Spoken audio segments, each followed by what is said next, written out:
ক্যান্সারের follow up চিকিৎসার জন্য সোমবার 15 সেপ্টেম্বর মধ্যরাতে সিঙ্গাপুর গেছেন স্বাস্থ্য উপদেষ্টা নূরজাহান বেগম। দেশের স্বাস্থ্য উপদেষ্টা হয়ে বিদেশে যাওয়ার বিষয়ে মন্তব্য করেছেন গণ অধিকার পরিষদের সাধারণ সম্পাদক রাশেদ খান। মঙ্গলবার 16 সেপ্টেম্বর নিজের ফেসবুক পেজে দেওয়া এক পোস্টে এ মন্তব্য করেন তিনি লিখেছেন, স্বাস্থ্য উপদেষ্টা চিকিৎসার জন্য সিঙ্গাপুর গেছেন, যাওয়ারই কথা, কারণ তিনি বাংলাদেশের চিকিৎসার উপর আগেও আস্থা রাখতে পারেননি, এখনো পারছেন না। আস্থা রাখারই বা কোনো কারণ আছে? সবাই কি ডাক্তার জাফরুল্লাহ চৌধুরী? রাশেদ লেখেন, স্বাস্থ্য উপদেষ্টা ক্যান্সারে আক্রান্ত ছিলেন, এখনও নিয়মিত চিকিৎসা বা চেক আপ করাতে হয়।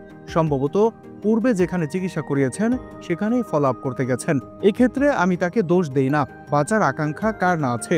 আবার শারীরিক অসুস্থ অবস্থায় তার থেকে চিকিৎসা ব্যবস্থার আমূল পরিবর্তনও আমি প্রত্যাশা করি না। তিনি তো ডাক্তারও নন, এ বিষয়ে বিশেষজ্ঞও নন। গণ অধিকার পরিষদের এই নেতা লেখেন, বরং একটা অসুস্থ মানুষের উপর উপদেষ্টা নামক পদের বোঝা বাড়িয়ে দিয়ে তাকে আরো অসুস্থ বানিয়ে দেওয়া হয়েছে। এতে রাষ্ট্রের ব্যয়ও বাড়ছে। এই দোষ তো তার নয়, বরং যারা তাকে বসিয়েছেন তাদের। তার দোষ হলো অসুস্থ অবস্থায় দায়িত্ব নিয়ে জনগণের প্রত্যাশা পূরণ করতে না পারার ঘৃণা কুড়ানো। তিনি লেখেন, তার উচিত দায়িত্ব থেকে সরে গিয়ে বাকিটা জীবন চিন্তামুক্ত কাটানো।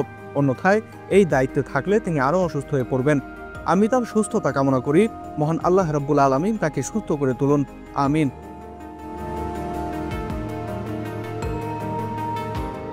মাহাদি হাসান বিয়ান, পিপল ভয়েস টেলিভিশন, ঢাকা।